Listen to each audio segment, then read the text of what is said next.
Hola, mi nombre es Javier Morales y tengo 63 años. Durante toda mi vida creí conocer a mi padre. Miguel Morales era un hombre respetado en nuestra congregación de las Testemuñas de Jehová en Valle Real, una pequeña ciudad donde todos nos conocíamos. Era anciano desde hacía más de 30 años, un pilar de nuestra comunidad religiosa, alguien a quien las familias acudían en busca de consejo espiritual. Recuerdo vívidamente las tardes de domingo cuando regresaba de las reuniones, siempre impecable, con su traje oscuro y corbata, cargando esa autoridad silenciosa que solo los siervos fieles de Jehová parecían poseer. Pero hay momentos en la vida que nos revelan que las personas que más amamos pueden guardar secretos tan profundos que cuando salen a la luz nos cambian para siempre. Todo comenzó el 12 de marzo del año pasado, cuando los médicos nos dijeron que a papá le quedaban apenas unos días de vida. El cáncer de páncreas había avanzado demasiado rápido, y aunque habíamos luchado durante meses con tratamientos y oraciones, llegó el momento en que tuvimos que aceptar lo inevitable. Mamá, mis hermanas Carmen y Esperanza y yo nos turnábamos para acompañarlo en el Hospital San Rafael. La habitación siempre estaba llena de hermanos de la congregación que venían a visitarlo, a orar con él, a recordar los buenos momentos que habían compartido sirviendo a Jehová juntos. Era conmovedor ver cómo todos lo admiraban, cómo hablaban de él como un ejemplo de fidelidad y dedicación. Durante esos últimos días noté algo extraño en los ojos de mi padre. No era solo el dolor físico de la enfermedad, sino algo más profundo, una inquietud que parecía crecer cada día. Cuando los hermanos se iban y quedábamos solos en familia, él se quedaba mirando por la ventana durante horas, con una expresión que nunca le había visto antes. Mamá decía que era normal, que los moribundos a menudo reflexionaban sobre sus vidas, pero yo sentía que había algo más, algo que lo atormentaba de una manera que las oraciones no parecían poder aliviar. La noche del 17 de marzo, papá me pidió que me quedara solo con él.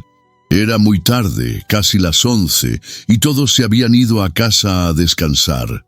«Javier», me dijo con esa voz débil pero firme que aún conservaba, «necesito hablar contigo. Hay cosas que debo decirte antes de partir». Su tono era urgente, casi desesperado, y por primera vez en mi vida adulta vi miedo real en sus ojos. No el miedo a la muerte, sino algo mucho más complejo y doloroso. Me acerqué a su cama y tomé su mano. Estaba fría, temblorosa, pero su agarre era sorprendentemente fuerte. «Hijo», comenzó, y pude ver que luchaba por encontrar las palabras correctas.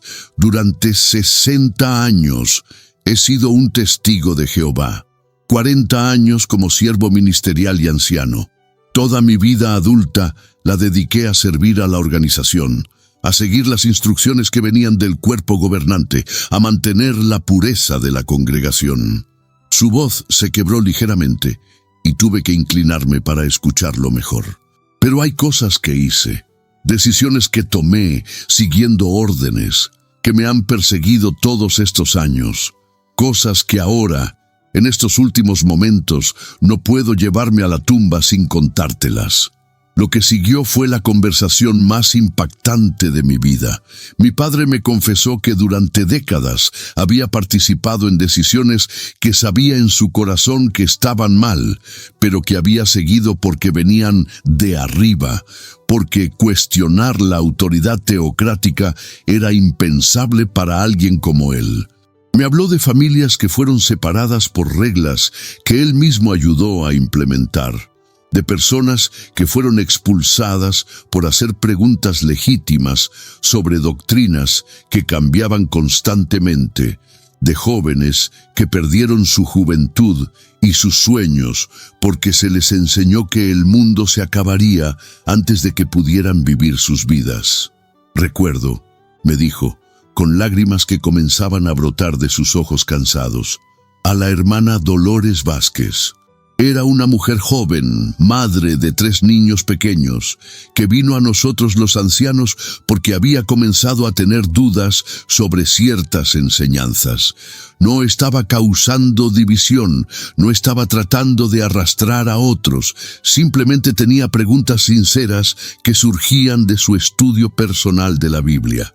Pero seguimos los protocolos, la marcamos como mala asociación, limitamos su participación en las actividades de la congregación y eventualmente, cuando no dejó de hacer preguntas, tuvimos que formar un comité judicial.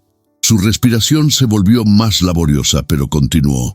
Esa mujer perdió todo. Su esposo, que era un hermano ejemplar, se vio forzado a elegir entre ella y su posición en la congregación. Sus hijos fueron criados con la idea de que su madre era una apóstata, una enemiga de Dios. Y yo sabía, en el fondo de mi corazón, que las preguntas que ella hacía eran válidas, que merecían respuestas honestas en lugar de amenazas y ultimátums. Pero tenía tanto miedo de cuestionar el sistema, tanto miedo de perder mi propia posición y mi familia, que participé en destruir la suya. Me quedé sin palabras. La imagen que tenía de mi padre como un hombre justo y recto comenzaba a tambalearse. No porque fuera malvado, sino porque empezaba a entender la tremenda presión y el control psicológico bajo el cual había vivido toda su vida adulta. «Papá», logré decir finalmente, «¿por qué nunca dijiste nada? ¿Por qué nunca te opusiste?» Él cerró los ojos por un momento y cuando los abrió vi una profundidad de dolor que me cortó el alma. Porque el miedo es una prisión invisible, hijo. Cuando has construido toda tu identidad, todas tus relaciones, todo tu sentido de propósito alrededor de una organización, cuestionarla significa enfrentar la posibilidad de perder todo lo que eres. Y la organización lo sabe. Por eso funciona tan bien el sistema de control. No necesitan cadenas físicas cuando tienen cadenas emocionales y espirituales tan fuertes.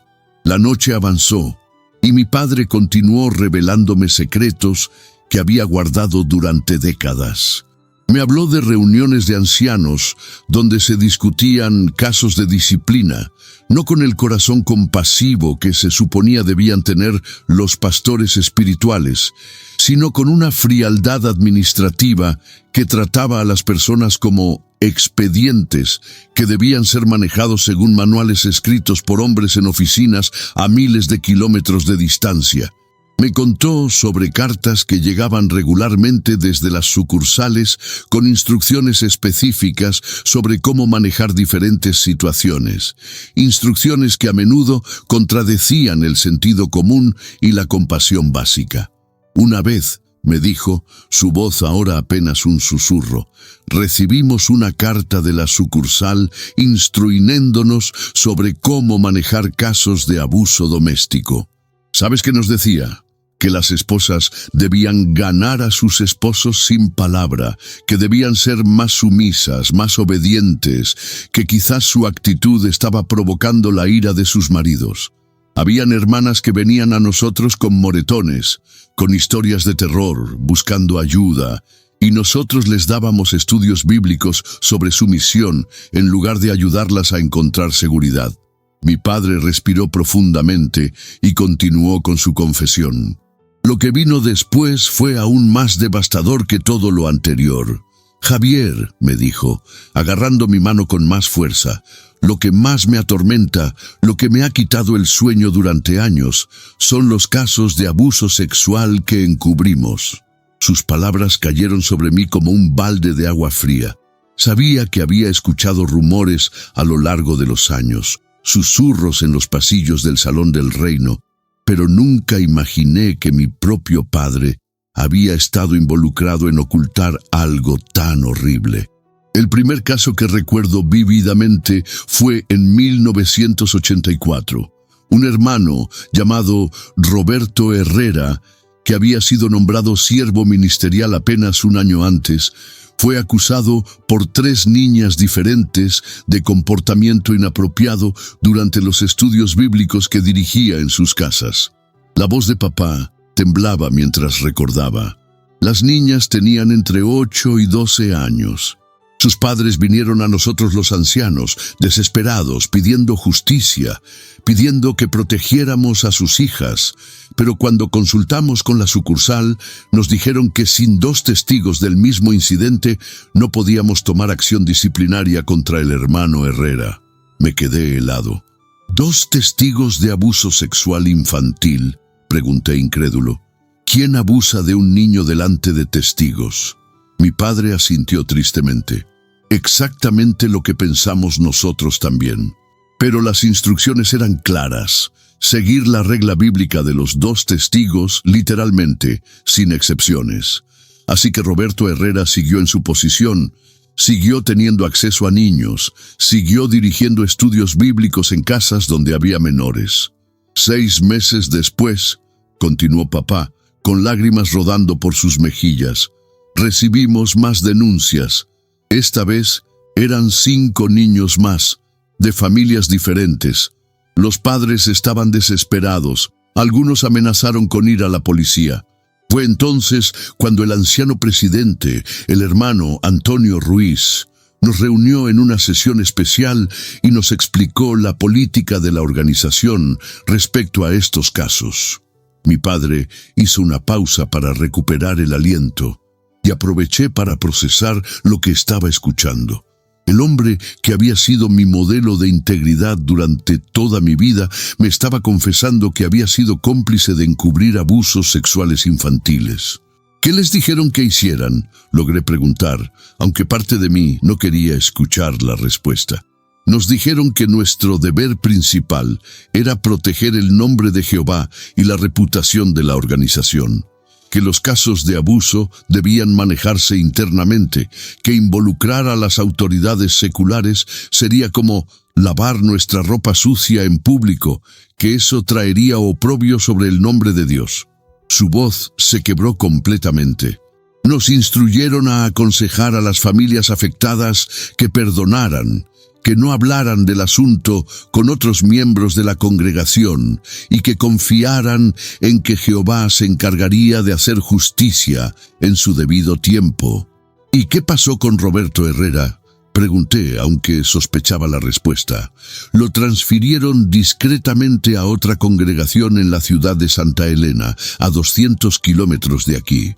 Le dieron una carta de recomendación donde se describía como un hermano ejemplar que había decidido mudarse por motivos de trabajo. No se mencionaba nada sobre las acusaciones en su contra. Mi padre cerró los ojos.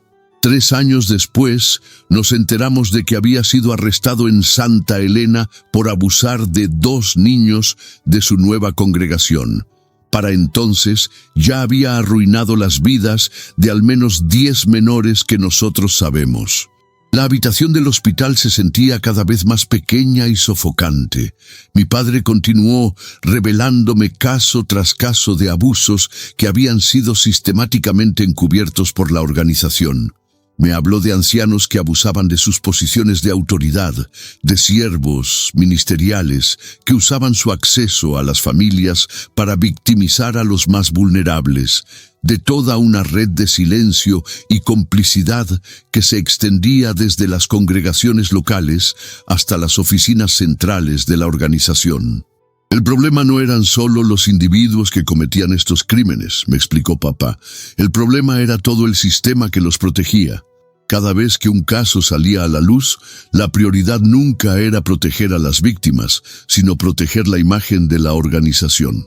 Nos enviaban cartas detalladas sobre cómo manejar estos asuntos, siempre con el mismo mensaje: mantener todo en secreto, desalentar a las familias de buscar ayuda externa y, si era absolutamente necesario, mover discretamente al abusador a otro lugar donde pudiera comenzar de nuevo. Mi padre me contó sobre los manuales secretos que solo los ancianos podían ver, documentos que contenían instrucciones específicas sobre cómo lidiar con casos de abuso sexual, cómo interrogar a las víctimas de maneras que las desalentaran de hablar, cómo presionar a las familias para que no involucraran a las autoridades. Había un manual completo sobre cómo hacer que las víctimas se sintieran culpables por traer reprochos sobre la organización. Me dijo con disgusto. Nos enseñaban a preguntarles a las niñas qué habían hecho para provocar el abuso, a sugerir que quizás habían malinterpretado gestos inocentes de afecto fraternal. Recuerdo vívidamente el caso de la pequeña Ana Moreno. Continuó, su voz ahora apenas audible. Tenía solo 9 años cuando su padrastro, el hermano Carlos Mendoza, comenzó a abusar de ella. Cuando finalmente tuvo el valor de contarle a su madre, la hermana Patricia Moreno vino a nosotros buscando ayuda. Pero Carlos era un anciano respetado, un hombre que daba discursos en las asambleas de circuito, alguien que la organización no podía permitirse perder. Las lágrimas fluían libremente por el rostro de mi padre mientras recordaba. Cuando interrogamos a la niña, seguimos exactamente el protocolo que nos habían enseñado. Le preguntamos si había otras personas presentes cuando ocurrió el abuso. Cuando dijo que no, le preguntamos si estaba segura de que no había malinterpretado las acciones de su padrastro. Le preguntamos si había hecho algo para animarlo o provocarlo. Una niña de 9 años, Javier, la hicimos sentir como si fuera culpable de su propio abuso. Mi corazón se destrozaba escuchando estas revelaciones. ¿Qué pasó con ella?, pregunté, temiendo la respuesta. Carlos siguió siendo anciano. La familia fue aconsejada a mantener el asunto en privado. A Ana le dijeron que orara más, que estudiara más, que fuera una niña más obediente. 6 meses después, Patricia se divorció de Carlos y abandonó la organización con su hija. Fueron marcadas como apóstatas, como personas peligrosas de las que todos debían mantenerse alejados. Mi padre sollozó abiertamente. Esa niña inocente perdió no solo su seguridad y su inocencia, sino también a toda su familia extendida, todos sus amigos, toda su comunidad. Y nosotros lo permitimos. En medida que la noche avanzaba, mi padre me reveló la verdadera extensión del sistema de encubrimiento. Me habló de archivos secretos que se mantenían en la sucursal, listas de abusadores conocidos que eran discretamente movidos de congregación en congregación como piezas de ajedrez. Me contó sobre llamadas telefónicas regulares desde las oficinas centrales, no para verificar el bienestar de las víctimas, sino para asegurarse de que los casos se estuvieran manejando apropiadamente, es decir, en silencio. La organización tenía un departamento entero dedicado a manejar estos casos, me reveló, no para ayudar a las víctimas, sino para minimizar el daño legal y financiero a la organización. Tenían abogados especializados en casos de abuso, no para buscar justicia, sino para encontrar maneras de evitar responsabilidad legal. Tenían departamentos de relaciones públicas entrenados específicamente para desacreditar a las víctimas que se atrevían a hablar públicamente. Queridos amigos que me acompañan en este momento tan difícil, sé que estas revelaciones son duras de escuchar. Cuando decidí contar la historia de mi padre, sabía que sería doloroso, pero también sabía que era necesario. Si has llegado hasta aquí, si has escuchado estas palabras difíciles, es porque tu corazón también busca la verdad, sin importar cuán incómoda pueda ser. Te pido que no te vayas, que sigas conmigo hasta el final de esta historia, porque aunque es oscura, también es necesaria. Si este relato está tocando algo en tu corazón, si conoces a alguien que ha pasado por algo similar, déjamelo saber en los comentarios. No estás solo en esto. Y si puedes, suscríbete a este canal, no por mí, sino por todas las voces que necesitan ser escuchadas, por todas las historias que necesitan ser contadas. Juntos podemos crear un espacio donde la verdad pueda brillar, sin importar cuán incómoda sea. Mi padre continuó hablando durante toda la madrugada, como si hubiera abierto una represa que había estado conteniendo décadas de culpa y arrepentimiento. Hijo, lo que más me duele me dijo mientras ajustaba su posición en la cama del hospital. Es darme cuenta de que no éramos simplemente ancianos tratando de hacer lo correcto. Éramos piezas de una máquina diseñada específicamente para controlar cada aspecto de la vida de las personas. Y yo participé en esa máquina sin cuestionarla durante 40 años. Me habló entonces sobre las reuniones semanales de ancianos que se realizaban todos los jueves por la noche en la sala trasera del Salón del Reino. Esas reuniones no eran sobre pastoreo amoroso o cuidado espiritual, me confesó. Eran sesiones de planificación sobre cómo mantener el control sobre la congregación. Recibíamos listas detalladas de familias que necesitaban atención especial, que era el eufemismo que usábamos para familias que estaban mostrando signos de independencia de pensamiento. Mi padre me explicó cómo la organización había perfeccionado un sistema de vigilancia que haría envidiar a cualquier estado totalitario. Cada familia tenía asignado un anciano específico que debía visitarlos regularmente, no para ofrecer apoyo espiritual genuino, sino para evaluar su nivel de lealtad a la organización. Teníamos formularios específicos que llenábamos después de cada visita, reportando cualquier comentario cuestionador, cualquier signo de duda, cualquier comportamiento que pudiera indicar apostasía incipiente. Las preguntas que hacíamos durante estas visitas estaban cuidadosamente diseñadas para detectar disidencia, continuó, con una expresión de vergüenza profunda. Preguntábamos sobre sus hábitos de estudio personal, pero no para animarlos espiritualmente, sino para asegurarnos de que estuvieran estudiando solo la literatura de la organización y no investigando por su cuenta. Preguntábamos sobre sus asociaciones, sobre con quién pasaban tiempo fuera de las reuniones, sobre qué tipo de entretenimiento consumían, sobre sus planes financieros y profesionales. Mi padre me contó sobre un sistema de informantes que la organización había cultivado cuidadosamente a lo largo de los años. Había hermanos y hermanas que habían sido entrenados específicamente para reportar conversaciones inapropiadas que escucharan en el servicio del campo, en las reuniones sociales, incluso en conversaciones privadas en los hogares. La organización llamaba a esto mantener la pureza de la congregación, pero en realidad era espionaje puro y simple. Recuerdo el caso del hermano Eduardo Castillo, me dijo, su voz llena de remordimiento. Era un hombre brillante, ingeniero de profesión, que había estado en la organización durante más de 20 años.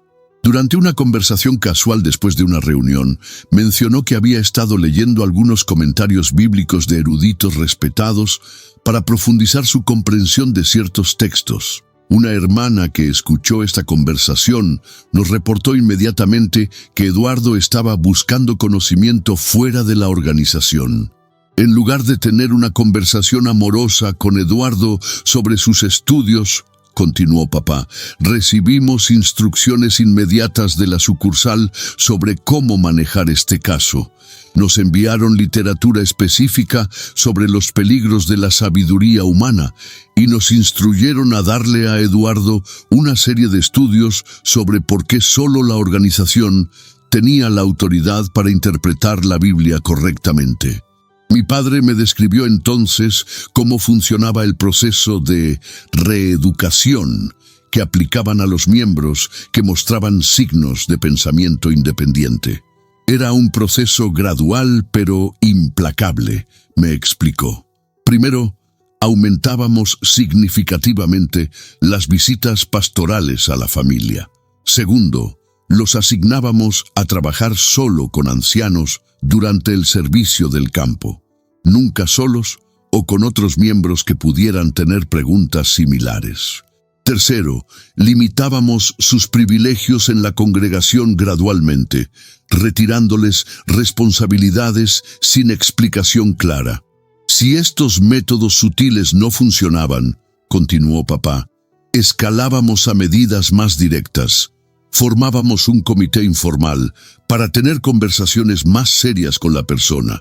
Estas conversaciones eran presentadas como ayuda espiritual, pero en realidad eran sesiones de interrogatorio diseñadas para quebrar la voluntad de la persona y forzarla a conformarse completamente con las expectativas organizacionales. Mi padre me contó específicamente sobre las técnicas de manipulación psicológica que habían sido enseñadas a usar. Nos entrenaron a aislar a las personas de sus sistemas de apoyo, haciéndoles creer que solo nosotros entendíamos sus problemas espirituales. Usábamos el miedo constante del Armagedón para mantener a las personas en línea, recordándoles constantemente que solo los miembros obedientes de la organización sobrevivirían al fin del mundo. Una de las técnicas más efectivas, me confesó con dolor visible, era usar el amor de las familias como arma de chantaje emocional. Cuando alguien comenzaba a cuestionar, no atacábamos directamente sus creencias. En lugar de eso, los hacíamos visualizar lo que sería perder a sus padres, hijos, cónyuges, todos sus amigos, si eran expulsados de la organización. Les hacíamos entender que cualquier duda que tuvieran no valía la pena el precio de perder a todos los que amaban. Mi padre respiró profundamente antes de continuar con una de las revelaciones más perturbadoras. La organización había desarrollado lo que internamente llamábamos el protocolo de demolición gradual. Era un proceso sistemático diseñado para destruir la autoestima y la confianza en sí mismos de cualquier persona que mostrara signos de independencia de pensamiento sin que pareciera que los estábamos atacando directamente. El protocolo comenzaba con la eliminación gradual de privilegios y responsabilidades, siempre con excusas vagas sobre necesidades de la congregación o reorganización. Luego comenzábamos a cuestionar públicamente las capacidades espirituales de la persona durante las reuniones, haciendo comentarios sobre la importancia de la humildad y la obediencia. Finalmente, iniciábamos una campaña sutil de aislamiento social, aconsejando discretamente a otros miembros de la congregación que limitaran su asociación con la persona problemática. El resultado, me explicó papá con lágrimas en los ojos, era que la persona se encontraba cada vez más aislada, confundida, y comenzaba a dudar de su propia cordura. Muchos terminaban convenciéndose de que realmente tenían problemas espirituales graves y se sometían completamente a lo que la organización les decía que hicieran. Era una forma de lavado de cerebro que funcionaba porque era gradual y parecía venir de preocupación amorosa. Mi padre me contó entonces sobre los manuales secretos que solo los ancianos tenían acceso, documentos que contenían instrucciones detalladas sobre cómo manejar diferentes tipos de problemas en la congregación. Había un manual completo dedicado a identificar y neutralizar a potenciales apóstatas antes de que pudieran influir en otros miembros. Nos enseñaban a reconocer patrones de comportamiento que indicaban apostasía incipiente, hacer demasiadas preguntas durante los estudios, mostrar interés en investigación independiente, expresar dudas sobre cambios doctrinales, mostrar compasión excesiva hacia personas expulsadas. Otro manual estaba dedicado completamente a técnicas de interrogatorio para comités judiciales. Continuó. Nos enseñaban cómo hacer preguntas diseñadas para confundir y quebrar emocionalmente a las personas que estaban siendo juzgadas.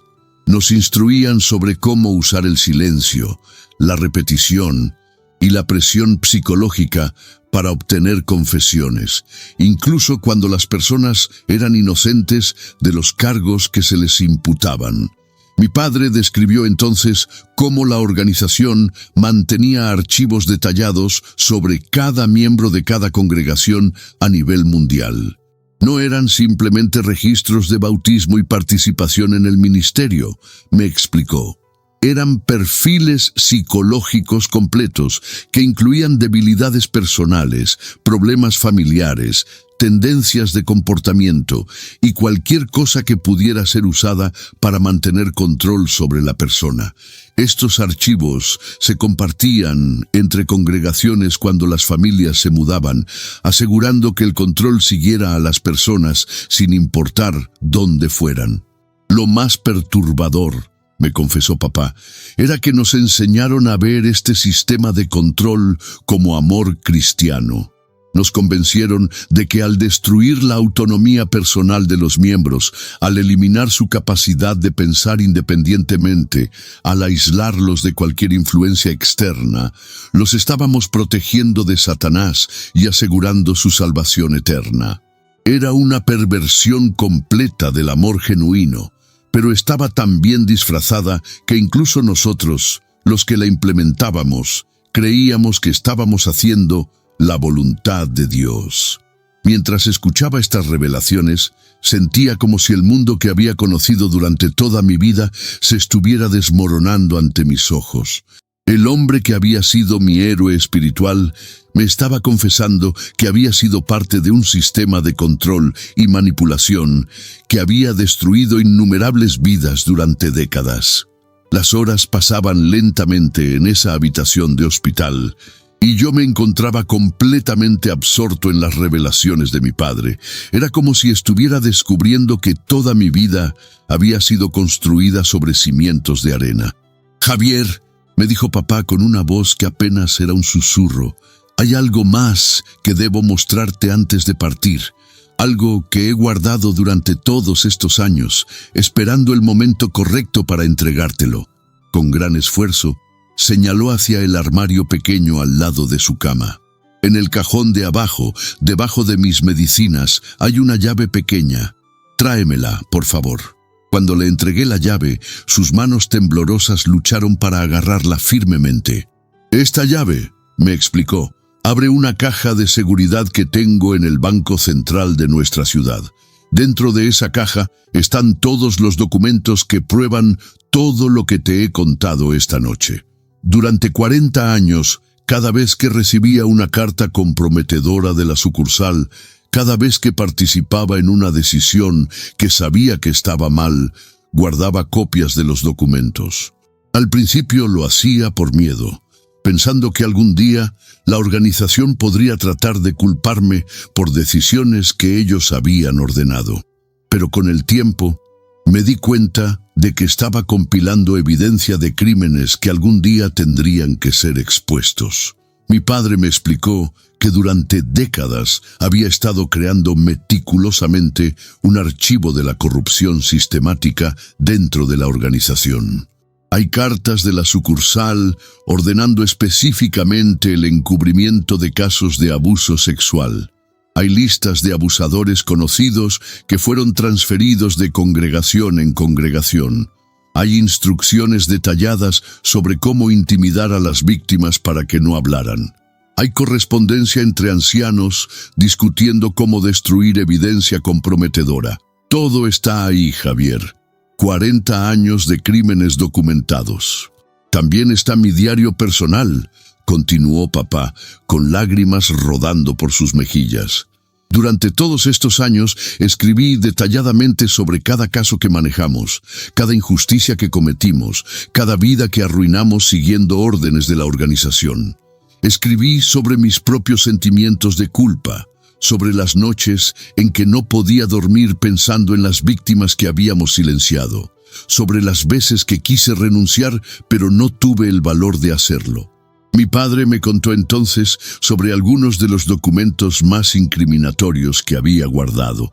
Hay una carta de 1995 donde el superintendente de circuito nos instruye específicamente sobre cómo hacer que las víctimas de abuso se sintieran responsables por lo que les había pasado.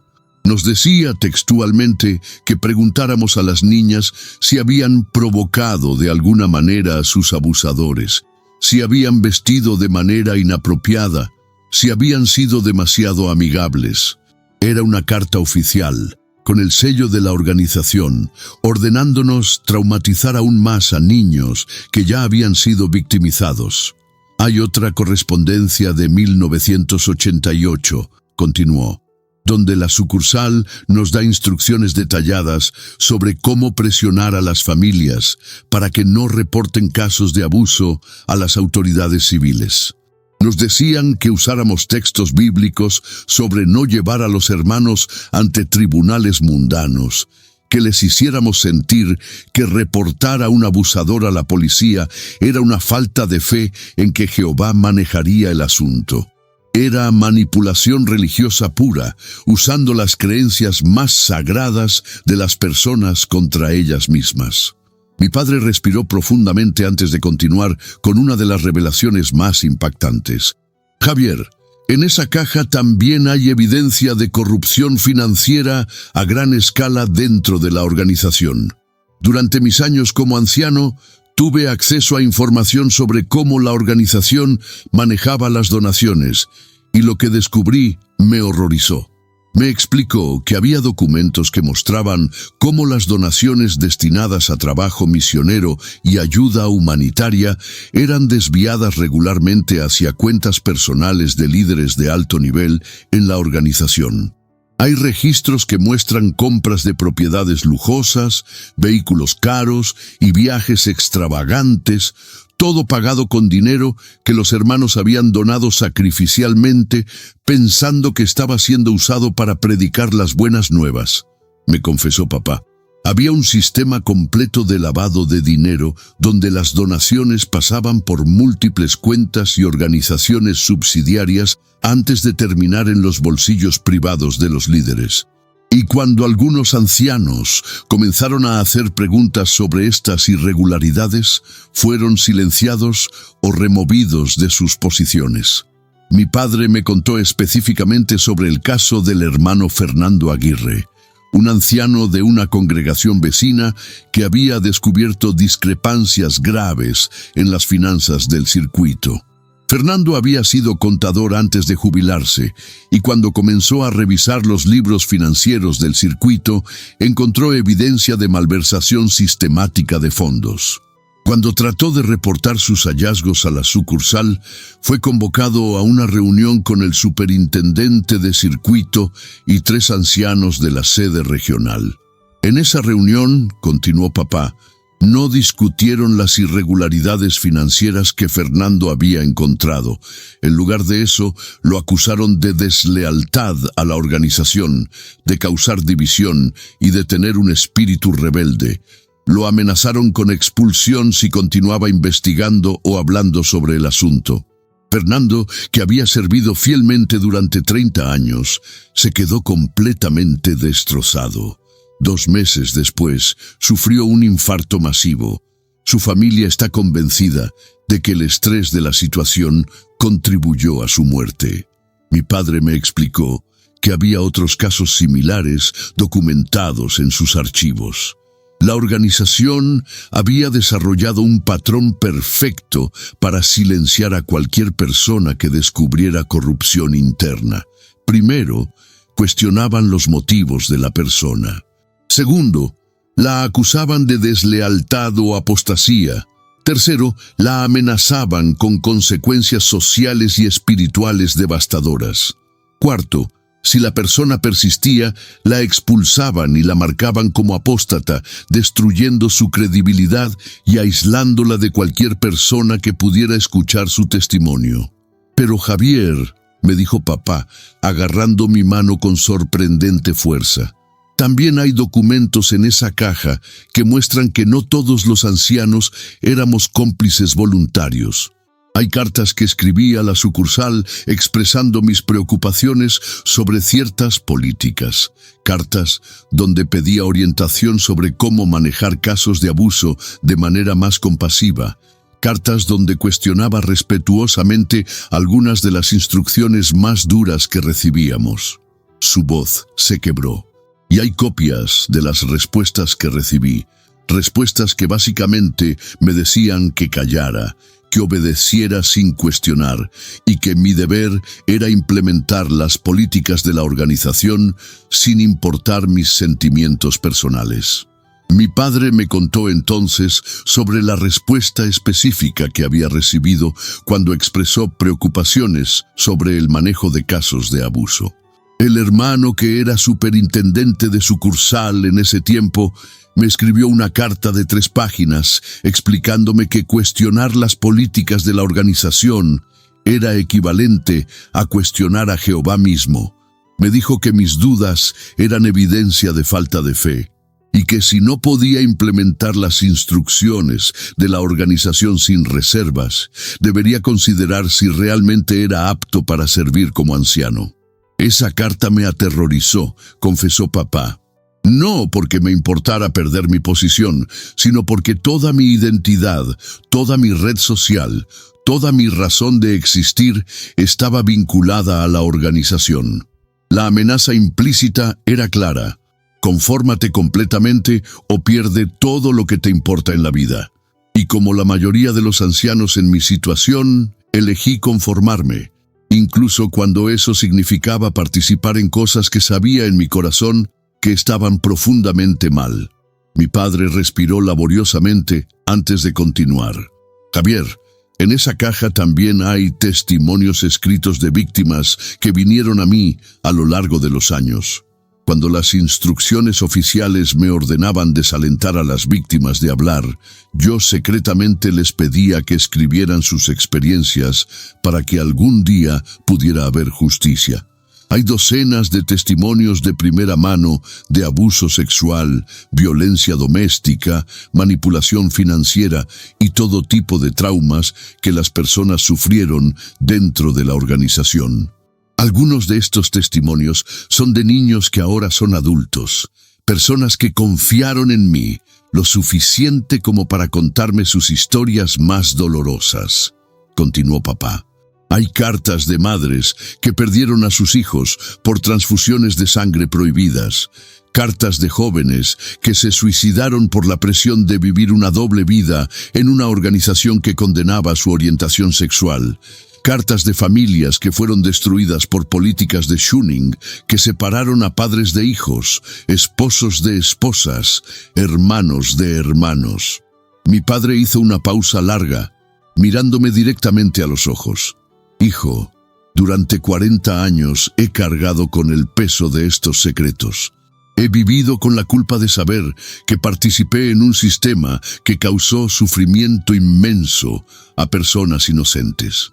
He tenido pesadillas durante décadas sobre las víctimas que podrían haber sido salvadas si yo hubiera tenido el valor de hablar más temprano. Sus lágrimas fluían libremente ahora. Pero también he vivido con la esperanza de que algún día alguien tendría el valor que a mí me faltó.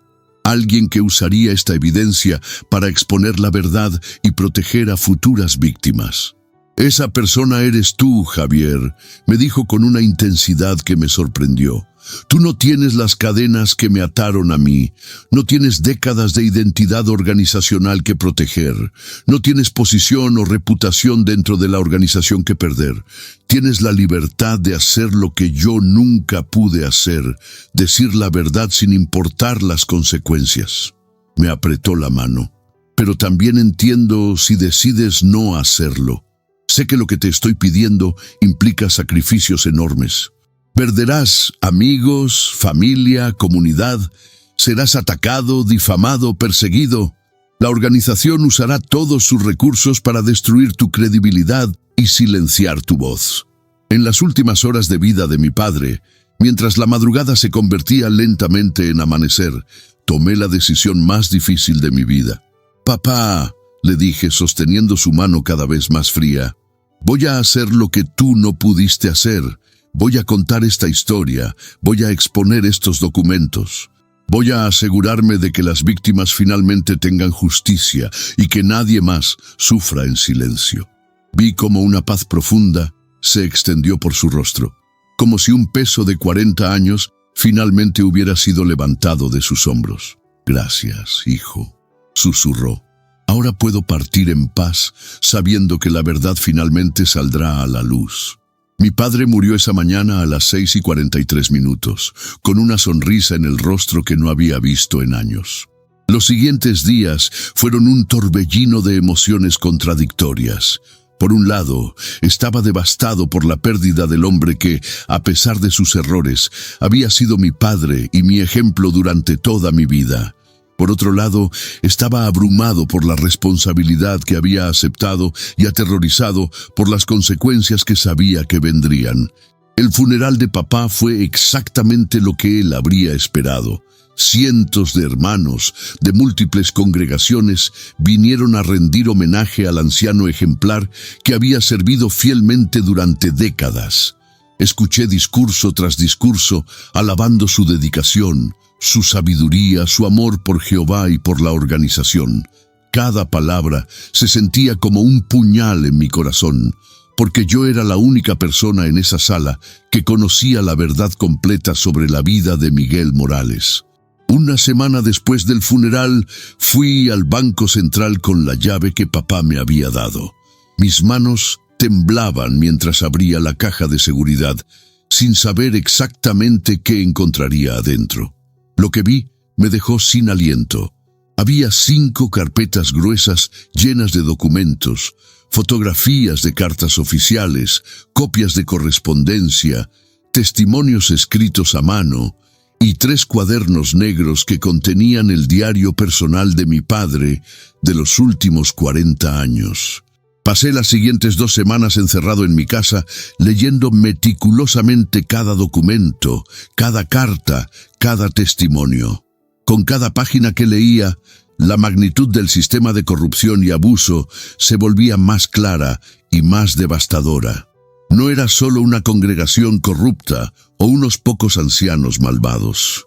Era un sistema global, organizado, sistemático de control, manipulación y encubrimiento, que se extendía desde las congregaciones locales hasta las oficinas corporativas más altas de la organización. Los documentos mostraban patrones claros de comportamiento que se repetían en múltiples países y décadas. Había instrucciones específicas sobre cómo silenciar a las víctimas, cómo intimidar a las familias, cómo transferir discretamente a los abusadores, cómo destruir evidencia comprometedora y cómo usar las creencias religiosas de las personas como armas de chantaje emocional contra ellas mismas. Era un manual perfecto de manipulación psicológica disfrazado de orientación espiritual. Pero lo que más me impactó fueron los testimonios personales que mi padre había recolectado a lo largo de los años. Había historias de niños de 5 años que habían sido abusados por ancianos respetados, adolescentes que se habían suicidado por la presión de vivir en secreto su orientación sexual, madres que habían perdido a sus hijos por negarse a tratamientos médicos que podrían haberles salvado la vida, familias enteras que habían sido destruidas por políticas de desasociación que prohibían cualquier contacto con seres queridos que habían sido expulsados. Una historia en particular me destrozó completamente. Era el testimonio de una mujer llamada Isabela Herrera, quien había escrito sobre cómo su hija de 7 años había sido abusada sexualmente por su propio abuelo, que era anciano en la congregación. Cuando Isabela reportó el abuso, no solo no recibió apoyo, sino que fue acusada de calumniar a un hombre de Dios y eventualmente expulsada por causar división en la familia. Su hija nunca recibió la ayuda psicológica que necesitaba y años después se suicidó dejando una nota donde culpaba a la organización por proteger a su abusador y castigar a su madre por tratar de protegerla. Después de leer todos los documentos, supe que no tenía opción moral. No podía quedarme callado, sabiendo lo que sabía. Pero también entendía completamente las consecuencias que enfrentaría. Mi esposa María era una testigo devota. Mis 2 hijos habían sido criados en la organización. Mi hermana Carmen era pionera regular. Y prácticamente todos mis amigos y conocidos eran miembros activos. Hablar significaría perder todo mi mundo social y familiar. Decidí comenzar gradualmente. Primero, contacté discretamente a algunas de las víctimas mencionadas en los documentos de mi padre que aún estaban vivas. Quería asegurarme de que estuvieran dispuestas a que sus historias fueran contadas y que recibieran el apoyo que necesitarían cuando la información se hiciera pública. Muchas de ellas habían estado esperando durante décadas la oportunidad de contar sus historias sin ser silenciadas o atacadas. Luego, busqué periodistas de investigación que tuvieran experiencia cubriendo casos de abuso religioso. Encontré a una reportera llamada Ana Delgado, que había pasado años investigando casos similares en otras organizaciones religiosas. Cuando le mostré una pequeña muestra de los documentos que tenía, sus ojos se llenaron de lágrimas y me dijo que nunca había visto evidencia tan clara y sistemática de encubrimiento institucional. El proceso de preparar la exposición pública tomó 6 meses. Ana y su equipo verificaron meticulosamente cada documento, contactaron a víctimas adicionales y construyeron un caso irrefutable de corrupción sistemática. Durante este tiempo, yo vivía en un estado constante de ansiedad, sabiendo que cada día que pasaba me acercaba más al momento en que mi vida cambiaría para siempre. La serie de artículos se publicó en el periódico nacional El Observador durante una semana completa en marzo del año pasado.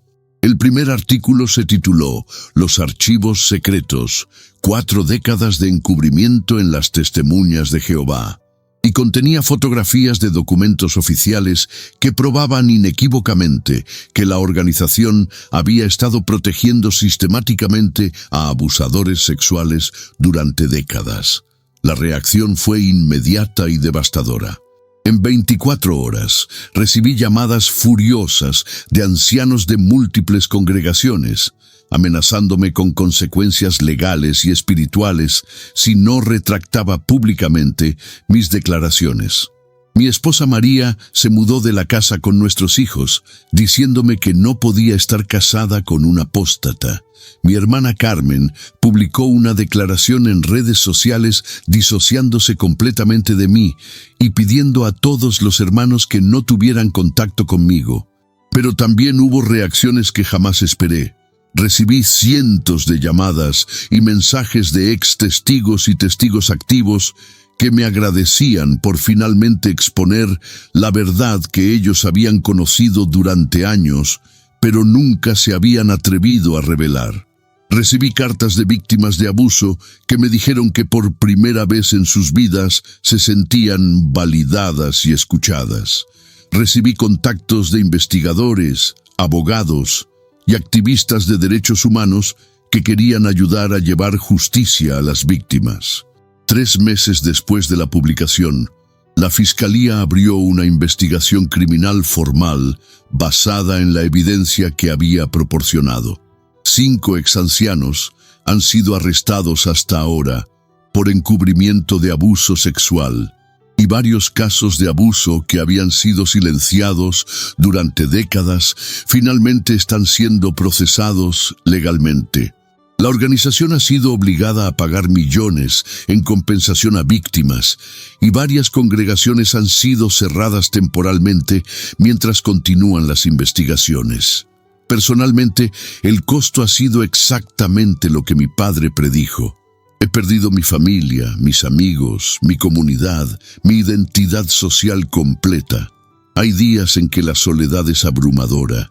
Días en que me pregunto si valió la pena sacrificar todo por la verdad. Pero luego recibo una carta de una madre cuyo hijo finalmente recibió justicia por el abuso que sufrió, o un mensaje de un joven que decidió salir de la organización después de leer mi historia y ahora está viviendo una vida auténtica y libre, y sé que cada sacrificio valió la pena. Mis queridos hermanos, que han llegado hasta el final de esta historia dolorosa pero necesaria, quiero que sepan que no están solos. Si han vivido experiencias similares, si han sido víctimas de abuso religioso, si han perdido familias por atreverse a cuestionar a autoridades corruptas. Sus voces importan y sus historias merecen ser escuchadas. Este canal existe para ser un espacio seguro donde la verdad puede ser contada sin miedo, donde las víctimas pueden encontrar validación y apoyo, donde podemos construir una comunidad basada en amor genuino en lugar de control y manipulación. Por favor, suscríbanse a este canal si sienten que estas historias les están ayudando de alguna manera. Compartan sus propias experiencias en los comentarios si se sienten cómodos haciéndolo. Hagan saber a otros que podrían beneficiarse de escuchar estas verdades donde pueden encontrar este contenido. Juntos podemos crear una red de apoyo para todos aquellos que han sido heridos por organizaciones religiosas corruptas. Y juntos podemos asegurar que ninguna víctima más sufra en silencio. La verdad puede ser dolorosa, pero siempre es más poderosa que las mentiras. La libertad puede costar todo lo que pensamos que valoramos, pero siempre vale más que las cadenas doradas de la conformidad. Y el amor genuino, ese amor que no pone condiciones ni requiere obediencia ciega, siempre triunfa sobre la manipulación disfrazada de cuidado espiritual. Gracias por acompañarme en este viaje difícil pero liberador. Hasta la próxima historia. Manténganse fuertes, manténganse unidos y nunca olviden que la verdad los hará libres.